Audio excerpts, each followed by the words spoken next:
Hi friends, welcome back our channel Olive Food Court. അപ്പോൾ ഇന്നത്തെ നമ്മുടെ റെസിപ്പി ഒരു സേമിയ വെച്ചിട്ടുള്ള ഒരു അടിപൊളി ബിരിയാണിയാണ്. അപ്പോൾ ഇത് ഞാൻ ബീഫ് വെച്ചിട്ടാണ് ട്ടോ ചെയ്തിട്ടുള്ളത്. വീഡിയോയിലോട്ട് പോകുന്നതിന് മുമ്പ് നിങ്ങൾ ആദ്യമായാണ് എൻ്റെ ചാനൽ കാണുന്നതെങ്കിൽ നിങ്ങൾക്ക് എൻ്റെ റെസിപ്പീസ് ഇഷ്ടമാവുന്നുണ്ടെങ്കിൽ ലൈക്ക് ചെയ്യാനും ഷെയർ ചെയ്യാനും സബ്സ്ക്രൈബ് ചെയ്യാനും മറക്കരുത്. അതോടൊപ്പം വരുന്ന ബെൽ ഐക്കൺ കൂടി ക്ലിക്ക് ചെയ്ത് ഓൾ എന്ന് കൂടി പ്രസ് ചെയ്താൽ ഞാനിടുന്ന പുതിയ വീഡിയോസ് നിങ്ങൾക്ക് നോട്ടിഫിക്കേഷനായി കിട്ടുന്നതാണ്. അപ്പോൾ നമുക്ക് വീഡിയോയിലോട്ട് പോകാം. അപ്പോൾ സേമിയക്ക് ബിരിയാണി ഉണ്ടാക്കാൻ വേണ്ടിയിട്ട് ആദ്യം നമുക്ക് സേമിയ വേവിച്ചെടുക്കണം. അതിന് വേണ്ടിയിട്ട് ഞാനിവിടെ ഒരു പാന് വെച്ചിട്ട് അതിലൊരു 3 കപ്പ് വെള്ളം ഒഴിച്ചു കൊടുക്കുന്നുണ്ട്. പിന്നെ അതിൽ ആവശ്യത്തിനുള്ള ഉപ്പ് ചേർത്ത് കൊടുക്കുക. പിന്നെ ഇതിലേക്ക് നമുക്ക് കുറച്ച് ഓയിലാണ് കേട്ടോ ചേർത്ത് കൊടുക്കേണ്ടത്. ഓയിലോ അല്ലെങ്കിൽ നെയ്യോ എത്ര വേണ്ട നിങ്ങൾക്ക് ഏതാ വേണ്ടത് ചേർത്ത് കൊടുക്കുക. അത് ഞാനൊരു 2 ടേബിൾ സ്പൂണോളം ചേർത്ത് കൊടുക്കുന്നുണ്ട്. എന്നിട്ട് നമുക്ക് അത് നല്ലോണം ഒന്ന് മിക്സ് ചെയ്തിട്ട് അടച്ചു വെച്ചിട്ട് തിളപ്പിച്ചെടുക്കണം. അത് നമ്മൾ ഓയിൽ ചേർത്ത് കൊടുത്തത് ഒട്ടി പിടിക്കാണ്ടിരിക്കാൻ വേണ്ടിയിട്ട് സേമിയ അങ്ങനെ വിട്ട് വരാൻ വേണ്ടിയിട്ടാണ്. ഇനി നമുക്ക് ഇതിലേക്ക് 1 കപ്പ് സേമിയ ചേർത്ത് കൊടുക്കുന്നുണ്ട്. ഇത് നല്ലോണം ഒന്ന് മിക്സ് ചെയ്യാം. ഇപ്പം ഞാൻ ലോ ഫ്ലെയിമിലല്ല വെച്ചിരിക്കുന്നത്, ഹൈ ഫ്ലെയിമിൽ തന്നെയാണ് വെച്ചിട്ടുള്ളത്. ഇനി നമുക്ക് അടച്ചു വെച്ച് വേവിക്കാം.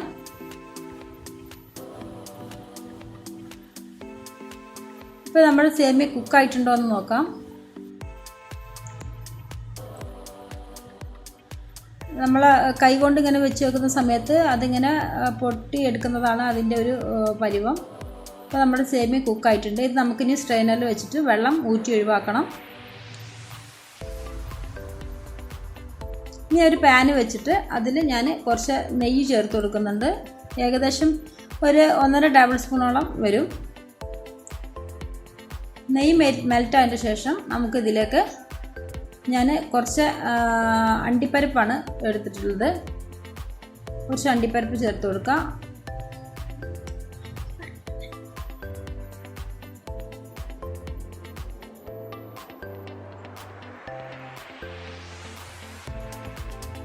അണ്ടിപ്പരിപ്പൊന്ന് മൂപ്പാവുന്ന സമയത്ത് നമുക്കിതിലോട്ട് കുറച്ച് മുന്തിരി ചേർത്ത് കൊടുക്കണം. അതിന് വേണ്ടി ഞാൻ കുറച്ച് മുന്തിരി എടുത്തിട്ടുണ്ട്. അതും കൂടെ ചേർത്ത് കൊടുത്ത് നല്ലവണ്ണം ഒന്ന് മിക്സ് ചെയ്യാം. ഇനി ഞാൻ ഇതിലേക്ക് 10 അല്ലി വെളുത്തുള്ളി, അതേപോലെ ചെറിയൊരു കഷ്ണം ഇഞ്ചി ചെറുതായി അരിഞ്ഞത്, 3 പച്ചമുളക് ചെറുതായി അരിഞ്ഞതും കൂടെ ചേർക്കുന്നുണ്ട്. ഇത് 3ഉം കൂടെ ചേർത്ത് നല്ലവണ്ണം ഇളക്കി മിക്സ് ചെയ്ത് കൊടുക്കുക. അതിൻ്റെ പച്ച സ്മെല്ലൊക്കെ മാറുന്നത് വരെ നമ്മളത് മിക്സ് ചെയ്ത് കൊടുക്കണം.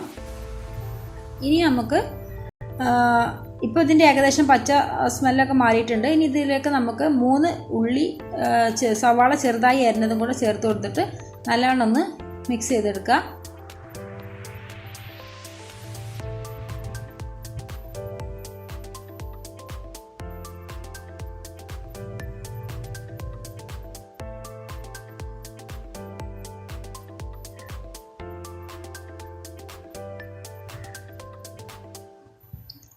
നമുക്ക് ഉള്ളി നല്ല സോഫ്റ്റായിട്ട് വരുന്നവരെ നമുക്കത് വഴറ്റിയെടുക്കണം.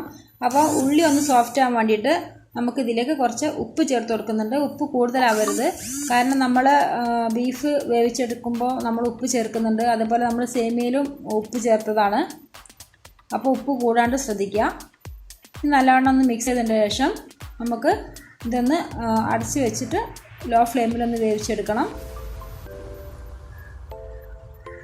ഇപ്പോൾ ഞാൻ കുറച്ച് ബീഫാണ് എടുത്തിട്ടുള്ളത്. ആ ബീഫ് ഞാൻ 1 കപ്പോളം ബീഫുണ്ട്. ഇത് കുറച്ച് മല്ലിപ്പൊടി, മുളക് പൊടി, ഉപ്പ്, കുരുമുളക് പൊടി, കുറച്ച് മുളക് പൊടിയും കുറച്ച് ഗരം മസാലയും കൂടെ ചേർത്ത് 8 വിസിലടിച്ച് കുക്കറിൽ വേവിച്ചെടുത്തതാണ്. ഇതിനി നമുക്ക് പകുതി മിക്സിയിലിട്ടിട്ട് ഒന്ന് ക്രഷ് ചെയ്തെടുക്കണം. ബാക്കി പകുതി ചെറിയ പീസാക്കി അരിഞ്ഞെടുക്കണം.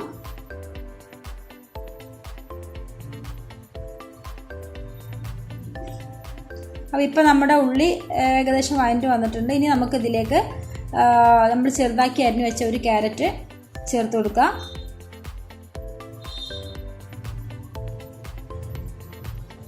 നല്ലോണം ഒന്ന് മിക്സ് ചെയ്ത് കൊടുക്കുക. ആ ക്യാരറ്റും ഉള്ളി പകുതി വേവായിട്ടുള്ളൂ. ഇനി ക്യാരറ്റും ഉള്ളിയും കൂടെ ബാക്കിയുള്ള വേവും കൂടെ ആവുന്നവരെ നമുക്കിത് അടച്ച് വെച്ചിട്ട് വേവിച്ചെടുക്കണം.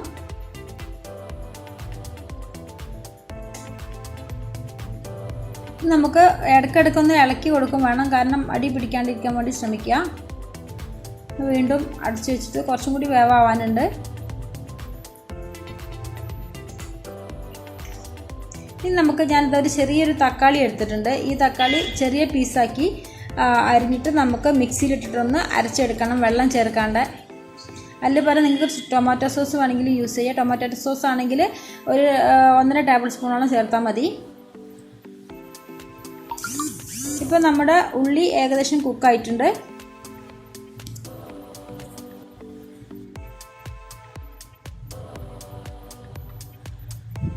ഇനി നമുക്ക് ഇതിലോട്ട് കുറച്ച് മഞ്ഞൾപ്പൊടി, ഒരു 1/2 ടീസ്പൂൺ മഞ്ഞൾപ്പൊടി, പിന്നെ നമുക്ക് ഇതിലോട്ട് കുറച്ച് മല്ലിപ്പൊടി, അതും ഇതേപോലെ 1/2 ടീസ്പൂൺ മല്ലിപ്പൊടി ചേർത്ത് കൊടുക്കുന്നുണ്ട്.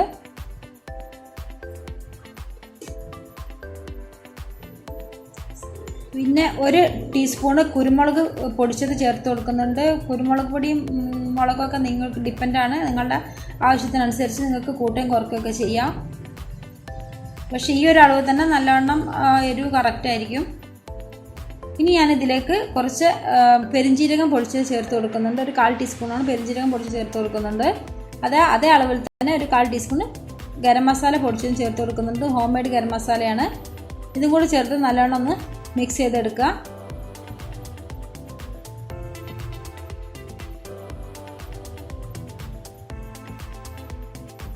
ഇനി ഇതിലേക്ക് ഞാൻ 1 ടേബിൾ സ്പൂണ് ലെമൺ ജ്യൂസ് ചേർത്ത് കൊടുക്കുന്നുണ്ട്. ചെറുനാരങ്ങയുടെ നീര് കുരു എല്ലാം കളഞ്ഞിട്ട് ചേർത്ത് കൊടുക്കുന്നുണ്ട്. ഇനി നമ്മൾ നേരത്തെ വേവിച്ച് വെച്ചിരുന്ന ബീഫിൽ നിന്ന് നമ്മൾ പകുതി മിക്സിയിലിട്ടൊന്ന് ക്രഷ് ചെയ്തെടുത്ത ബീഫും കൂടെ ഇതിൽ ചേർത്ത് കൊടുക്കുകയാണ്. അതും കൂടെ ചേർത്തിട്ട് നല്ലവണ്ണം ഒന്ന് മിക്സ് ചെയ്തെടുക്കുക. ബാക്കി പകുതി നമുക്ക് പിന്നീട് യൂസ് ചെയ്യാനുള്ളതാണ്.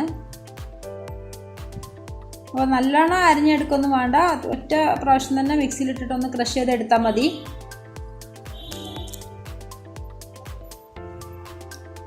നല്ലോണം ഒന്ന് മിക്സ് ചെയ്തിട്ട് ആ ബീഫ് എല്ലാ ഭാഗത്തേക്ക് എത്തുന്ന വരെ മിക്സ് ചെയ്ത് കൊടുക്കുക.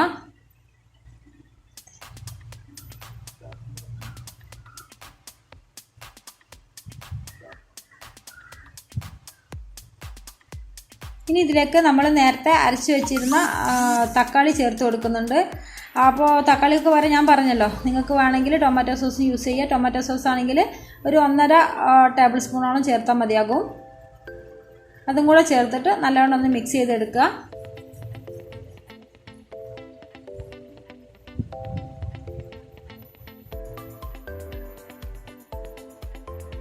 അപ്പോൾ ഈ തക്കാളിയുടെ പച്ച സ്മെല്ലൊക്കെ മാറുന്ന വരെ നല്ലോണം മിക്സ് ചെയ്തെടുക്കണം. ഇനി ഇതിലേക്ക് നമ്മൾ നേരത്തെ വേവിച്ച് വെച്ചിരുന്ന സേമിയ ഉണ്ടോ, നമ്മൾ ഓയിൽ ചേർത്തതുകൊണ്ട് തന്നെ ഇതിൻ്റെ സേമിയ എല്ലാം വിട്ട് കിട്ടിയിട്ടുണ്ട്. അതും കൂടെ ഇതിലേക്ക് കുറേശ്ശെ ചേർത്തിട്ട് മിക്സ് ചെയ്ത് കൊടുക്കണം. അപ്പോൾ പിന്നെ മിക്സ് ചെയ്യുന്ന സമയത്ത് നല്ലോണം ഉടച്ച് മിക്സ് ചെയ്യുന്ന പോലെ മിക്സ് ചെയ്യരുത്. അത്യാവശ്യം കുഴപ്പമില്ലാത്ത രീതിയിൽ വേണം മിക്സ് ചെയ്തെടുക്കാൻ വേണ്ടിയിട്ട്. എല്ലാ ഭാഗത്തും മസാല പിടിക്കും വേണം, പക്ഷേ സേമിയ ഉടയാനും പാടില്ല.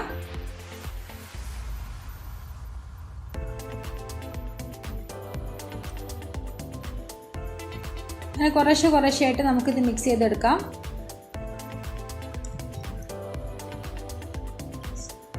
അപ്പോൾ ഇത് നല്ല ടേസ്റ്റ് ഉണ്ട്. നമ്മുടെ ബിരിയാണീൻ്റെ ഒക്കെ അതേ ടേസ്റ്റാണ്. ഇനി നിങ്ങൾക്ക് വേണമെങ്കിൽ ഇത് നൂഡിൽസ് വെച്ചിട്ടും ചെയ്യാം കേട്ടോ, ഇതേ മെത്തേഡിൽ. പക്ഷേ നൂഡിൽസ് വെക്കാണ്ട് തന്നെ ഇതിങ്ങനെ തന്നെ നല്ലൊരു ടേസ്റ്റ് ഉണ്ട്. നിങ്ങൾക്ക് ബീഫിന് പകരം വേണമെങ്കിൽ ചിക്കൻ യൂസ് ചെയ്യാം. ഇനി ഇതിലേക്ക് നമ്മൾ നേരത്തെ വേവിച്ച് മാറ്റി വെച്ചിരുന്ന ബീഫ് ചെറുതായി അരിഞ്ഞതും കൂടെ ചേർത്ത് കൊടുക്കുന്നുണ്ട്.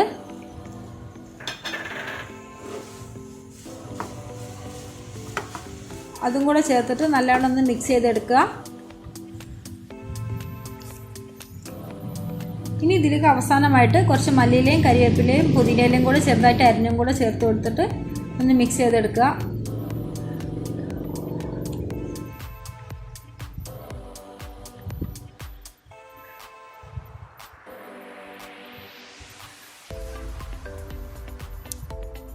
അപ്പോൾ ഇതാ ഇത്രയേ ഉള്ളൂ കേട്ടോ, നമ്മുടെ ബിരിയാണി നല്ല ടേസ്റ്റാണ്.